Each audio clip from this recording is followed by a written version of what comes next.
Today we're going to be going over the scariest true stories posted by users on Reddit.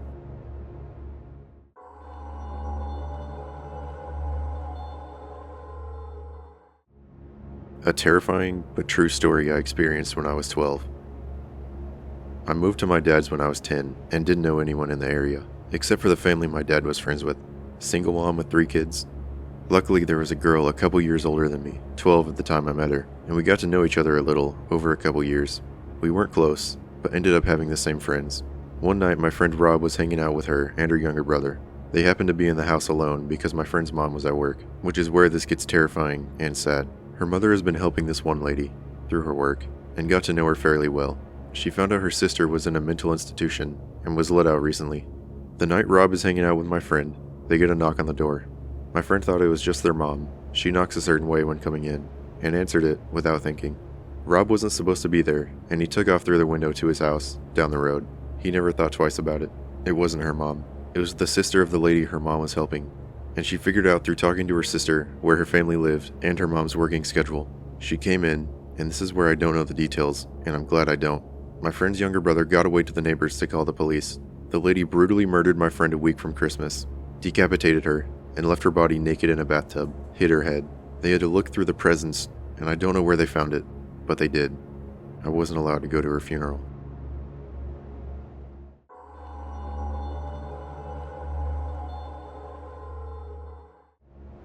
A group of friends was staying at this remote cabin that one of my friend's cousins owned. There were no roads leading to the cabin, and it was a good 3/4 day hike from where you park the cars. I couldn't go at the same time as everyone else due to work obligations, so I decided to head up the same day, but later. It would mean I would have to camp for a night by myself though. The latter part of the trail is too dangerous to be taken at night, especially by someone who doesn't know it. I didn't care. I was kind of looking forward to it, as I had never camped alone before. So I was in the middle of these woods when the sun went down. I got my camp set up in this small clearing, probably 40 feet across, got my campfire going, and pitched my small one-person tent.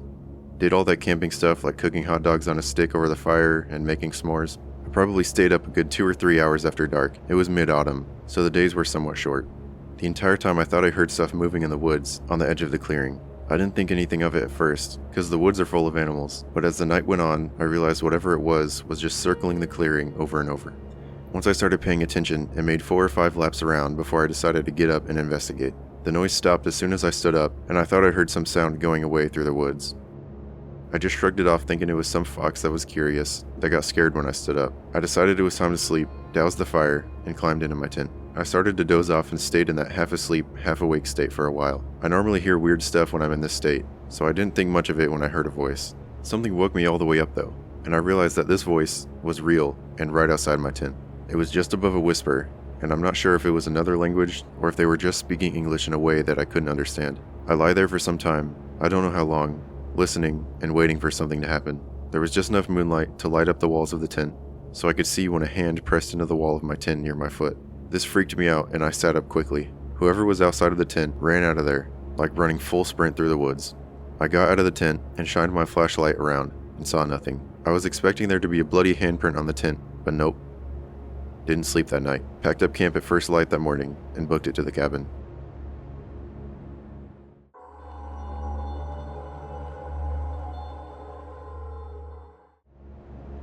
When I was 18, I was homeless for the better part of a year, so I was on my feet most of the time, just sort of wandering around. Early one morning, I was making my way to the bus station so I could get across town to a friend's house. Very early, around 5 a.m., when a Jeep rolled by me very slowly, with some guy hanging out the window staring at me pretty hard. They stopped about a half block behind me and got out of the car to follow me. I had been walking for so long, and I was so tired that running just wasn't an option for me. Furthermore, neither was putting up much of a fight. I didn't make it far before they caught up to me. There were 2 guys, a huge white guy, much bigger than me, and a Hispanic guy, shorter but built. They asked me for my name and asked if I know someone by the name of, I don't remember. I apparently did know the guy they named, but didn't remember. The point being that I had loaned him $5 months ago, and apparently this guy told these friends of his that I had been hassling him for it. I asked him once if he could pay me back, about a month prior to this, because I was hungry and needed money for food. They tell me that now I owe him $5. Fine, whatever, I don't want any trouble, I say to them. They ask me to pay right then, and I tell them I'm homeless, I don't even have $1. At this point they tell me they want to talk to me right over here, in this alley, and the Hispanic guy has his hand in his pocket, presumably holding a knife or a small gun. I woke up pretty quick once I heard this, and realized what was happening. These guys were about to kill me over $5, and I'd never even met them before. I tried to run, but I just couldn't. I was too tired and in too much pain from walking for too long. I wasn't going anywhere. They grabbed me and tried to drag me into the alley, but I used every last drop of adrenaline fighting them. No way I was going in the alley. I fought like my life depended on it, because it did. These guys just felt like killing a nobody for street cred, and I wasn't going to be the one.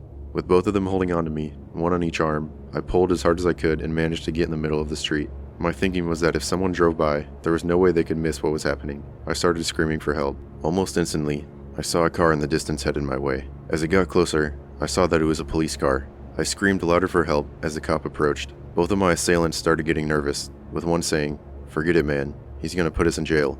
Let's go." The cop was right in front of us at this point, and I screamed bloody murder for help. The cop slowed down, swerved to avoid hitting us, and then kept right on driving. The cop had not a single care to give. At that point, one of them just yelled, "Forget it," and threw a punch right into my face. I would take several more hits over what felt like several minutes, but was probably under 30 seconds. I dodged and blocked what I could, but being so tired and in pain, there was only so much I could do. The big guy managed to land a nasty hook into my temple, and I went down to the pavement. They kicked me a few more times after I went down, and afterward, the big guy leaned over me, looked me in the eye and said, "If I see you again, I will take your life," and then punched my head into the pavement a few times before they ran off. I got up, brushed myself off, and started walking again. I got to the bus station, sat down on a bench, and just fell asleep for a few hours. When I woke up, the only evidence I had even been hurt was a gigantic swollen spot on the back of my head from where it hit the pavement. I never saw those two again, but if I did, I would have a hard time not shooting them on sight.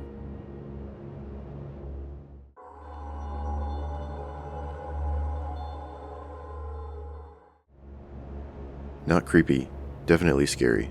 My parents' house got hit by a tornado when I was in high school. You don't realize how fast those things happen until you've been in that situation. We live in rural North Carolina. Not exactly Tornado Alley, but we do get some bad storms now and again. My dad had this habit of liking to sit out and watch the thunderstorms come in. We were all inside when we hear him yelling for us to come out. We walk out and the sky just looks surreal. There was a wall of black clouds sweeping towards our house at a disturbingly fast pace. When I say black, I don't mean like really dark gray or steely blue. I mean black. Jet black clouds. Like an ink cloud from a giant octopus was squirted into the sky. I've never seen it before in my life, not even on a video, and I hope to never see it again. So we were pretty freaked out by the clouds, and the wind was picking up. I mean, those clouds were moving fast. Someone, I think my mom, said something to the effect of maybe we should get inside, just to be safe. But things started going crazy even before we could turn around. The wind goes from a 7 out of 10 on the windy scale to a 25 in like 3 seconds flat. We turn to get inside, and I'm the last to go in the door. I try to pull it closed behind me, but the wind is sucking the door open. I have to put both hands on the knob and jerk back with my full weight to get the door shut. At this point, it's probably been 45 seconds since my dad called us outside. We run to the hallway and start throwing things out of the closet under the stairs and climbing in. The whole house is full of this absolutely indescribable roaring noise. It was like a jet was taking off on our roof, or a train was driving through the living room. It wasn't so much sound as a physical force. It made your head throb, it was so loud. You could feel it constantly in the pit of your stomach, like the boom from a loud bass speaker. But instead of having a beat, it was just constant. It felt like your eyeballs were quivering in your head. The pressure changes from the wind also screws with your sense of balance. I kept getting that sense of vertigo you feel when you're standing on top of a cliff, looking down. It was an absolute sensory overload. We all jump under the stairs and shut the door when we realize that we had left the dog out in the house. My mom opens the door and yells for the dog, which comes barreling into the closet. We shut the door. At this point, it's been maybe a minute and a half, just 90 seconds, since we were sitting in the kitchen chatting and my dad yelled at us to come outside and look at these crazy clouds. That's how long it took to go from a normal evening to absolute terror. We sat under the stairs for maybe that much time again. 2 minutes, probably 3 at most. It seemed like longer, of course. Everything was shaking. I was just waiting for the walls to tear apart around us, or debris to start smashing through the door. Then the sound passed, and we came out. The house was still standing around us. So far, so good. We go back out onto the front porch, and the door won't open. I give it a heave, and push it open a few feet, and squeeze out. The porch is destroyed. We had a small barn sitting in front of our house, and it had been obliterated. The tornado had picked up the barn, turned it into kindling, and threw it at our house. The posts on the front porch were all destroyed, and it was just covered with broken glass, nails, shattered 2x4s, and pieces of particle board. Looking out over our pasture in front of our house, where we kept a horse and some cows, and there were just masses of trees down everywhere. One stand of pines to the south of our house, probably about 2 or 3 acres of trees in total, were just gone. Our cars were pockmarked with hail damage. Our full-size pontoon boat that we used for family trips to the lake on weekends had been picked up from the front yard, rotated 90 degrees, and deposited in the backyard about 50 yards away. Behind our house, a massive poplar tree was down over the driveway and had fallen just feet from the house. Yet other things remained weirdly untouched. One of our barns was destroyed, but the other, standing maybe 30 yards away, wasn't even missing a shingle. All in all, we were incredibly lucky. The house sustained major damage, despite its appearance though. The roof had to be replaced because the suction from the tornado had made it unstable. In fact, to this day, you can still see cracks in the walls and the corners of the top floor, where the tornado had nearly sucked the roof off the house. But we came out, none of us hurt, and even slept in our own beds that night. If you've made it this far, thank you for watching. Which of these near-death stories shook you the most? Let me know in the comments below. And if you want more terrifying true stories like these, don't forget to hit the like button, subscribe, and turn on notifications. You won't want to miss what's coming next. Thank you.